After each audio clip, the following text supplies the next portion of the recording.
All right. Well, it's my pleasure to kick off this year's Tigers minor league player interview series with Kevin McGonigle, Detroit's second first-round pick last year. Kevin, we really appreciate you joining us. I'm Chris. That's Connor. And one of Yeah, the things thank you guys. absolutely. And one of the things we always like to ask our first-time guests is about their earliest baseball memory. And yeah, it can't be that long ago.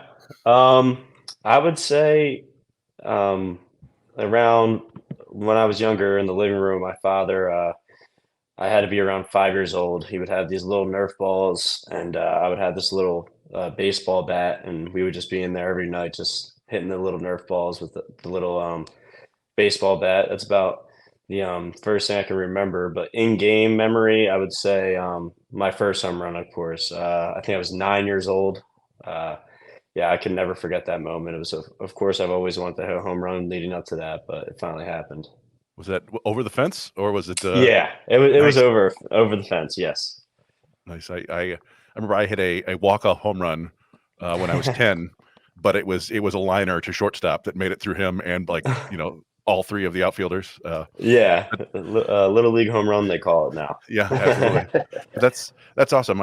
You're far too young to remember there was a video game. I think it was MVP Baseball, like 2003. So even before you were born, Okay, and yeah, I and don't really remember. and you could do home run derby. It may have been even earlier than that. You could do home run derby in a living room. Like it was Wow. like you were like a little miniature person and you're hitting home runs off like the grandfather clock and off China and stuff. That was a Oh, lot of that's fun. So awesome. I could picture everybody likes little living room dingers. Yeah, yeah. But so yeah, I know Connor, you had a big question about Kevin just kind of moving up from little league on into travel ball and all that stuff. So go for it. Yeah. So Kevin, just take us through. I mean, you're a cold weather bat. We can definitely relate to that on your end, but maybe not the second round pick part. So just kind of take us through what baseball was like being in a cold weather state, growing up, little league. I know you played a little bit on Team USA, so just kind of talk about some of your early baseball experiences to present day. Yeah, of course. I would say in Little League, my dad was coaching me still, so he always taught me every game go out there and try to compete and win and help your teammates as much as possible. So going from Little League, falling a little short, and same thing in high school. We won a PCL championship, just not a state championship. We were really trying to get both in the same year. Fell a little short my junior year, but to be honest, with the travel ball, I started local. I didn't really get to play with Canes until my 16U year. I was local in a team from Jersey actually.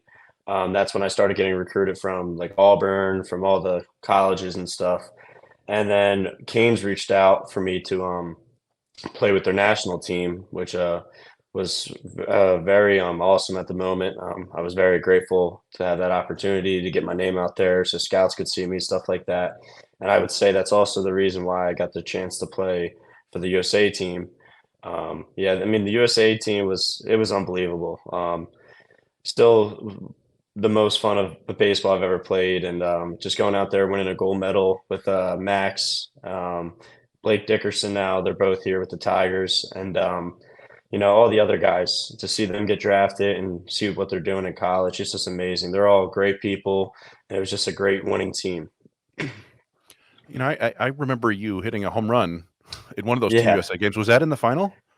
No, it was not. It No. was in I think it was still bracket play, but yeah, it was against Korea.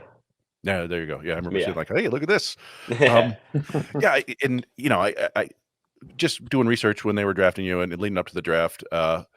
Just seeing you were a fixture on all those showcase circuits and stuff like that. I know that takes a lot of sacrifice from the parents and a lot of Yeah. but it obviously got you the exposure and people could see how good of a player you were. And I was curious about you're committed to Auburn. You talked about being recruited by Auburn.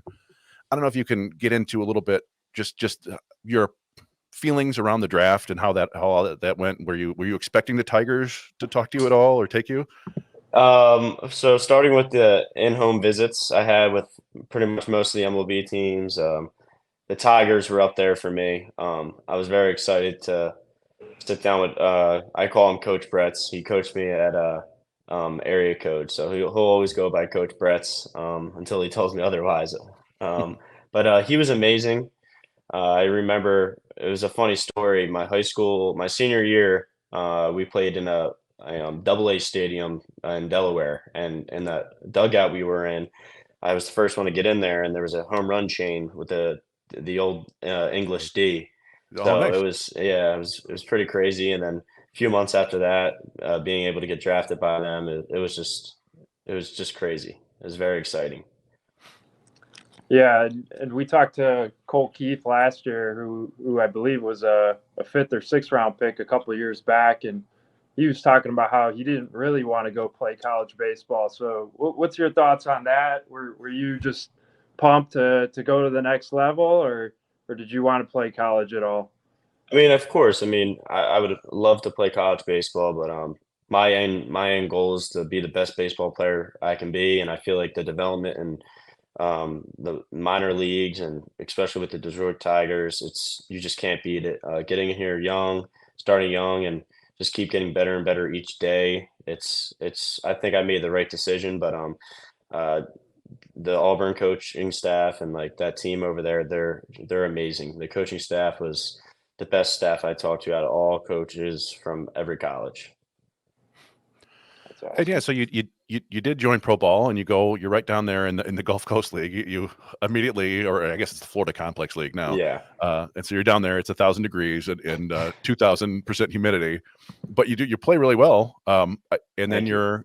you're getting bumped up to low A, and then you're in the playoffs. And I'm just kind of curious about your general first taste of pro ball. That must have been kind of a whirlwind. Yeah, I would start off by saying the FCL, that's where they put me to begin with. It was a grind. I mean, we were playing at 12 o'clock every day, with the heat. It was like 100 degrees out, and it was definitely a grind. But I mean, I enjoyed it. It's baseball, so it's always fun when I'm out in the field. But when I got called up to low A, it was just the same thing. Get out there, help your team win, and that team was really good. And we're gonna have a great team this year as well. And I'm very excited for this year. Yeah, I mean, you're going to be down there with some studs like Brasueno and Clark, and then yourself. And maybe take me through what are some of the adjustments that you need to make to the next level, because obviously going from high school to pro ball is a big jump. I mean, it's no easy task at hand. So what do you think were some of the adjustments and some of the early learnings that you had down there in Lakeland? Yeah, definitely. I would say, just playing 9 innings so consistently almost every day, it definitely wears on your body a little bit. I was never put through that really. I mean, I would do the double headers, but it's nothing compared to this. It's definitely, you got to make sure you sleep, eat, and stay hydrated. Um, that's probably the most challenging thing for me to start off with. But other than on the field, I feel like just playing the same game I've always been playing my whole life, is still doing me very well, and I'm just going to keep sticking with that and trying to help the team win as much as possible. And I'm pretty sure it'll keep me going a long way. And so you get down there, you have your first off season. I don't know if you were working on anything specific, maybe strength gains, agility, something like that. But you get into spring training, and then a little injury. How bummed were you that you couldn't play in the spring breakout game? I was definitely a little upset. I had a lot of family coming in, and but I went right to him right when I felt a little. Yeah, I was definitely very bummed. I was looking forward for that game. Had a lot of family coming out, and of course, growing up as a Phillies fan, I know all their top prospects, and to see Mick Abel out there pitching, I really wanted to face him so bad, but it just didn't happen. But I think I made the right decision going right to the trainers and making sure I'm getting healthy for the season, which matters more. And You'll be back in there next year, so Yeah, I don't think we have any doubt about that. Hopefully, MLB brings it back. yeah, I hope so. But I wanted to touch back onto the off season a little bit because I saw you training bat speed. Obviously, training bat speed has a couple different factors. You're in the weight room. You put on a little bit of size, maybe it looks like. But walk us through a little bit of your off season. Was it strictly bat speed training? Was that your ultimate goal coming into spring? Was I wanted to increase my bat speed because we know you have other good qualities too, but just kind of take us through that a little bit. Yeah, so leaving last year before the off season, a lot of the Tigers told me they wanted to work on bat speed and, of course, getting stronger. So they're the two things I really focused on this year, which was bat speed. I saw you guys know I was working with the Axe bats and stuff like that. But it was also awesome I had David Smith with me. We went to Ascent. He lives about 40 minutes from me, so we would go there every day and train together. We both were working on bat speed, getting stronger in the weight room.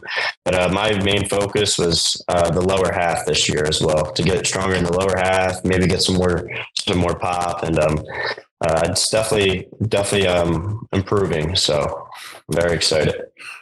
And do you know if the plan is for you to play regular shortstop this year? Is that where you're going to be starting, and then are you going to be moving around? Yeah, so I think the plan for me this year is up the middle, so shortstop or second. I'll bounce back and forth. But honestly, I'm not 100% sure. Wherever the coach tells me, I'm good playing wherever. So, and I'll ask you something. We actually asked Riley Green this question about 4 or 5 years ago. And I asked him because he was playing center, and I was like, would you rather, stick in center and hit 15 home runs or move to a corner and hit 30? And he said he'd love to stick in center. And so I'll ask you, would you rather play second base and hit 20 bombs or play shortstop and hit 10? I would say stick at shortstop. I like leading, being a leader, and I feel like the guy at shortstop's always leading the infield, and I would say shortstop for sure. Right on. That's the players they love to play. Yeah. So. I was going to say about the bat speed training. Is that when you're looking at your swing, is it more that you're going to change maybe your lower half, how you're set up, or you're going to start more closed, open? You're going to widen up. I just get so curious, with guys that are going from high school to the pro ball, what kind of early adjustments they're trying to make. And I know getting in the weight room and bat speed is one of them, but how do you do that? Is that, specifically just working with different size bats or what is it? Yeah, I would definitely say the different weight of bats and size of bats, and just getting stronger in the weight room. I think if you get stronger in the weight room, everything will move faster and smoother. So I would definitely say the weight of bats and the weight room helped me a lot with that this year. Mm-hmm. Okay. Do you have any kind of like overriding hitting philosophy? Like, do you like to study up on your opponents, or you just kind of go up there and react? Do you, up the middle approach, 2-strike approach, all that stuff? Yeah. So, I have an approach for a righty and for a lefty, depending what the guy has or the velo that he has. So before every game, we have a report on the pitcher. And I only look at a few things, the percentage of each pitch in the zone, the velo, and how often he throws the pitch. And pretty much other than that, I get up there and just react. So that's my game plan for every at bat. But I would say my 2-strike approach is just battle off their best pitches until they make that one mistake that I can hammer into the gap or over the fence. There you go. Yeah. That was all the baseball questions I had. Connor, did you have any more baseball questions? I would say, what do you think you're expecting out of yourself this year? Do you want to just be present, or do you want to move up a couple levels? What are your overall goals, and where do you see yourself in the organization? Do you think that you're a couple of years away, or do you think that you're just going to take one day at a time kind of guy? I'm curious. Yeah. So I'm definitely confident in myself, but this year I would say if I play the way I know I can play and just keep my head down and just keep doing what I have to do, I can see myself being up in high A at the end of the year. So I'm just going to keep playing the game I've always played since I was a child and leave it up for the Tigers to make that decision. But for my self-confidence, I think I'll be able to move pretty quick. And I lied. I do have another baseball question. I just thought of it. And kind of touched on it earlier, but it's, as we've been following the Tiger system for a long time, right? And so this is something that is noticeable to us, but maybe not to you, but it's been a long, long time since they've had a group of this many 18, 19-year-old kids come into the system at the same time. It's almost like you're like the class of 23. Yeah. You guys. And so I'm curious what you could tell us, if anything, about those other guys, Max and Jank Diaz and Andrew Dunford and all those guys. I mean, they're all pretty exciting. Yeah, they're awesome. Me and Max knew each other before the draft, so it was just awesome to see him and I got picked by the Tigers. So I was excited to see that. But they're all hard workers and they all want to win, and that's probably the biggest thing. I mean, if you got a hard worker and want to win and do anything they can do to help their team, that's a good ball player right there. And I say every young guy that got picked this year is exactly that. So, and of course, the older guys, they're awesome to us younger guys. We're the freshmen. If they need something, we do it. But they're amazing. I just say this draft class they're truly all my best friends, and I'm very grateful for that. That's awesome. That's awesome. Yeah. The off the field stuff, I was a little bit curious about it. And one of the things, a couple of years ago, we interviewed a guy named Wynton Bernard, and we found out that he and his family had been on Family Feud. Really? So It was totally odd. We're like, what? Wow. You can go see it on YouTube if you want to. He made the big leagues last year, I think, with the Rockies. But okay. I'm just kind of curious if there's anything interesting about you and your family that we should know. Anything you feel like people might find cool? Honestly, nothing really. I would say, I can give you one fun fact. We all go to the Jersey Shore every summer for vacation. That's about all. But we all we're a very close family. So for every holiday, we're together, and so that's about all. I don't have any family feuds or any of that. But any other athletes in the family? My dad played baseball, football, basketball in high school, but my brother played football, soccer as well in high school. But as of right now, honestly, no. I do have a few cousins that play. I have my little cousin Shawnee. He's a grinder. He's a wrestler, a baseball player, football player. I mean, he does it all. So nice. I'm happy to see him playing all those sports. I think that was the Colt Keith archetype too. I think he was like a wrestler too before he went deep into baseball. Yeah, I think to the point where like he was like legit like nationally ranked wrestler before baseball became his thing. So wow, that's fun. Wow. And then the last one I think Connor had, right? The what do you do when you're not playing baseball? Oh yeah. I love the golf. We actually went out golfing yesterday with a few of the boys. So that was a good time, and I love fishing, which is perfect for Florida. Golf, fishing, and just hanging out with friends and family. So they're my top four. I'm very low key guy. I used to love going out riding bikes with friends, but I don't have the chance to do that stuff anymore. But yeah. You golf left-handed or right-handed? I'm a left-handed golfer, actually. Okay. Oftentimes we'll hear about baseball players who golf with their opposite hand, or like the one they're not swinging with. But all the position players here, actually, the left-handed hitters golf righty. I'm like the only one that's lefty, other than Max, actually. Oh, interesting. Max lefty golfer as well. We're going to have to look out for that for this year's draft. They're predicting who they're going to take. I'll tell you this: there's a lot of nice lakes and golf courses in Michigan too. So we're looking forward to you getting up here, either in West Michigan or maybe in Detroit before long. But definitely. Connor, I don't know if you had anything else. No, I didn't have anything else, but we're excited to see you play this year, and obviously all the guys down in Lakeland. It seems like a fun group, so good luck to you. Thank you very much. Thank you guys for the interview. Absolutely. Thanks for joining us, and thank you, Kevin McGonigle, Tigers prospect, and we look forward to seeing you play all year. Sounds great, guys. Talk to you guys soon. You too. Have a good one. We'll see you. And welcome back to Tigers Minor League Report. We are thrilled to bring in the newest broadcaster in the Tiger system, the new play-by-play man, and I assume also doing color duties by himself, Joe Puccio of the Lakeland Flying Tigers. Joe, thank you so much for joining us. Oh, thank you so much for having me. I appreciate it. And congratulations on getting that gig. We've been pining for a little bit more coverage of Lakeland for years now, and it's nice that we finally get to meet you and talk to you. One of the things we love to do is ask our first-time guests about their earliest baseball memory. So I don't know if there's anything that sticks out to you, but we'd like to hear it. Yeah, well, I think, I grew up in upstate New York, huge Yankee fan, but I grew up about an hour outside of Cooperstown. And so, you're always, around Cooperstown. So when I thought that would be my earliest baseball memory, but actually my earliest one is not in New York. I went to Washington, D.C., family trip. Gosh, this must have been easily over a decade ago. And we were ready to see Steven Strasburg pitch and all that. They were playing the Phillies, and it was right around the trade deadline. And the day before the game, the Phillies traded for Roy Oswalt. And so I was like, oh my gosh, that's so cool. He was going to pitch that day. So it was Strasburg against Oswalt. And it was right after he just left Houston. It was his first start in Philly. And it was like my first introduction to how the baseball business works.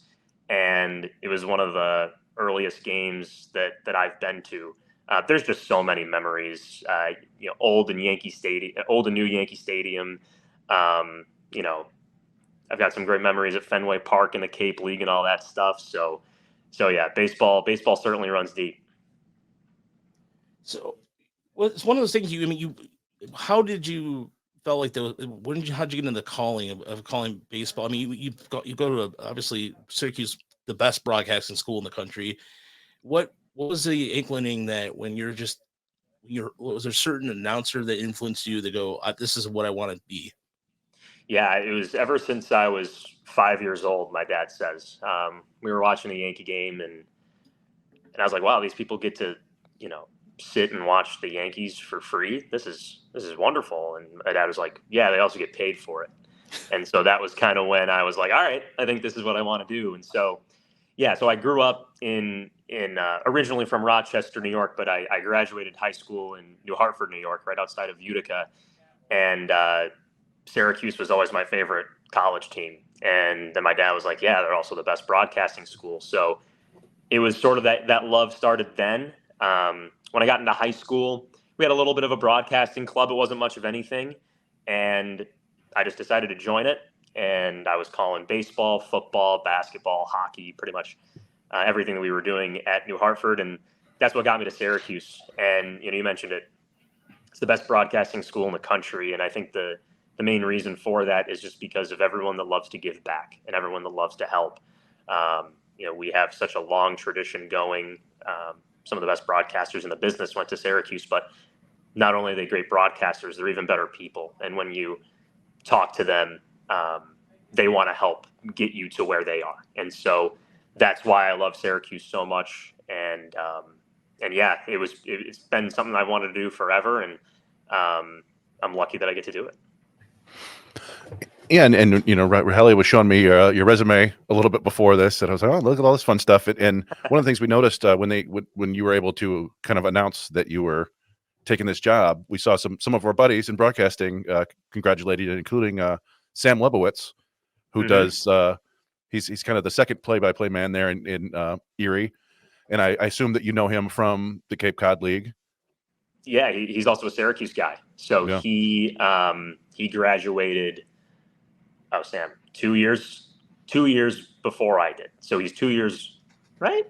Yeah, I think he's 2 years older. Sorry, Sam, if I'm getting this wrong on the spot here. But yeah, he was someone that was in the Cape so after my junior year going into my sophomore going into junior year, that was my first year in the Cape. He was there. So I was like, oh, great Syracuse connection. And then he got the job with Erie, which was so cool. And then when I got Lakeland, I was like, oh, we're in the same organization. So you just see all these people, not just in, different leagues and different levels, but in different sports too, that, you run into. You're like, yep, that guy's from Syracuse. So we're kind of everywhere.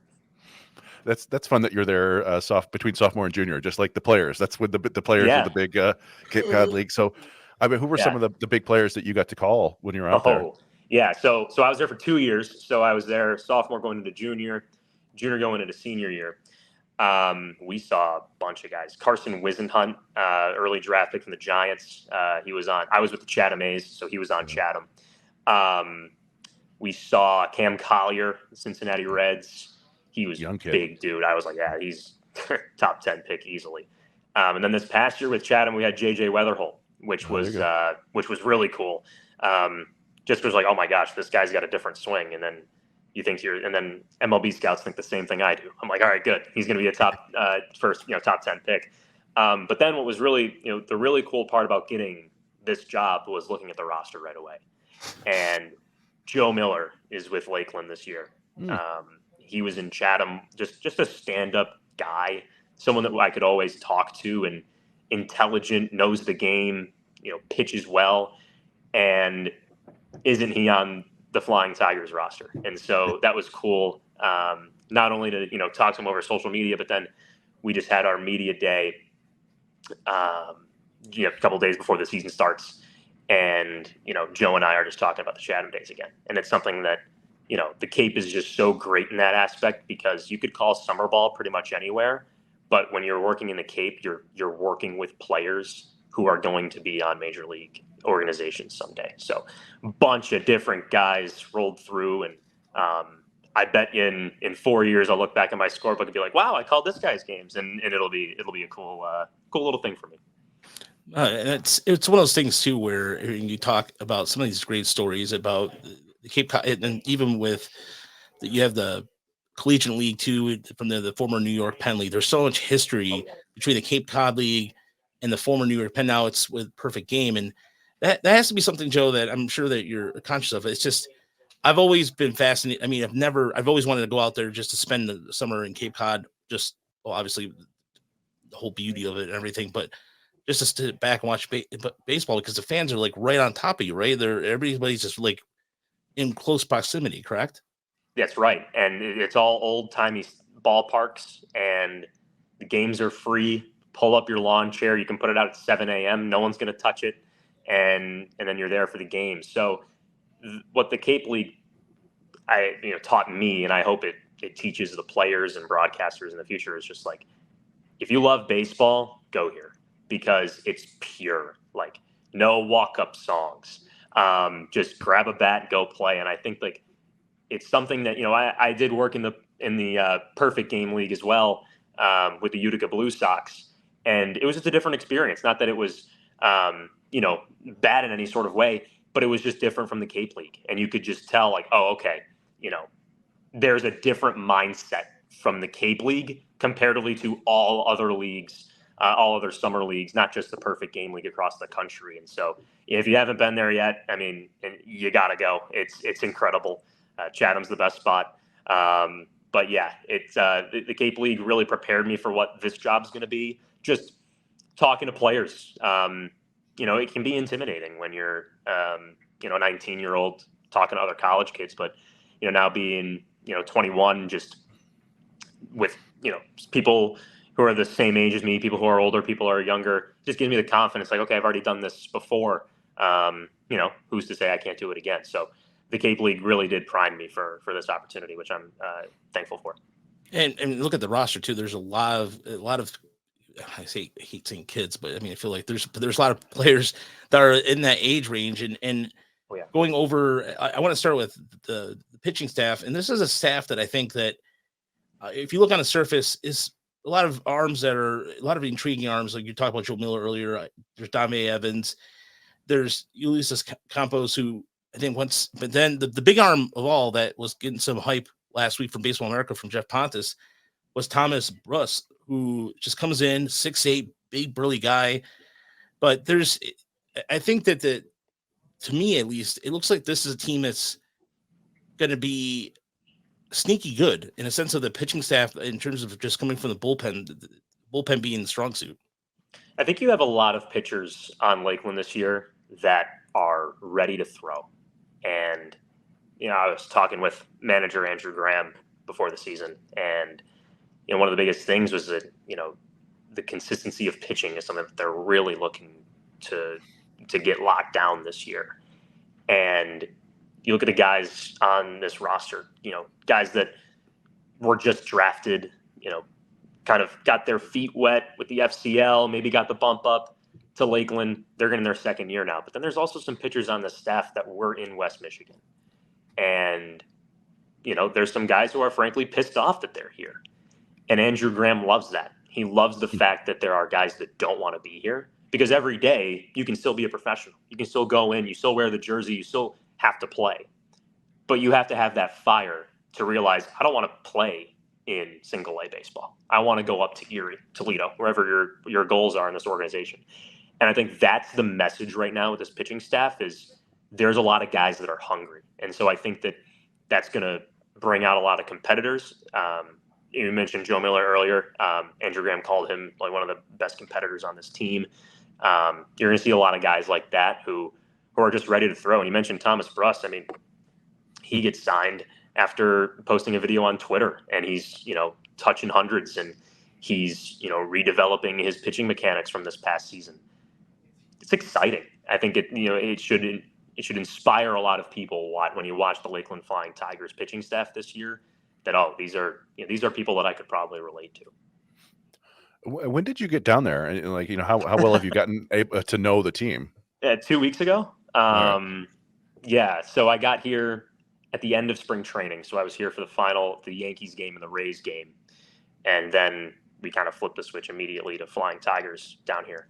And so kind of like in and out interactions with players. And then once we had a, media day and preseason team meeting, that's when they got to really know, what I was about and all that stuff. So yeah, it's kind of a day by day thing. You just run into people and talk, but yeah, I've started to get to know the team a little bit better, especially than I was last week, trying to, get everything figured out with what Lakeland, Florida was all about, and, living situations and all that. So yeah, I've started to get to know them a little bit better. And this is new, right? Like that they've not done Lakeland broadcast before, so I'm sure there's going to be some kinks to iron out and stuff. Have you guys done any like dry run broadcast or anything like that yet, or? No, nothing yet. We've got some meetings going on later this week, to figure out what exactly we're going to do with the broadcast. But it's exciting to me, just because not only with everything that I've done in the past, everyone does it a little bit differently.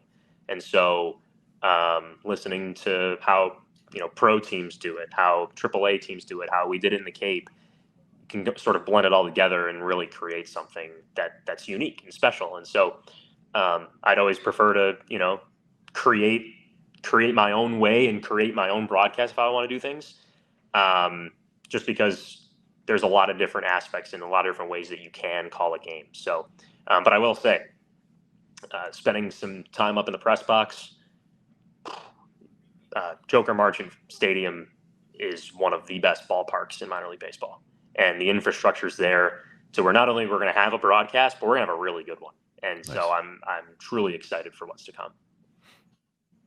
Yeah, I love that. Yeah. The corridor between the press box itself, but when you first walk in, you see the field. It's just gorgeous, just to see. Oh yeah, you have the swamp in the back, or not swamp, but you have the view of the lake back there, and it's just a gorgeous sight all around. I'm sorry, Chris, you were going to say something. I'm sorry. Go ahead. Oh no, nothing. I was. I just I know you got to get some food in you, and we don't want to keep it for too long. But one thing, we tend to do.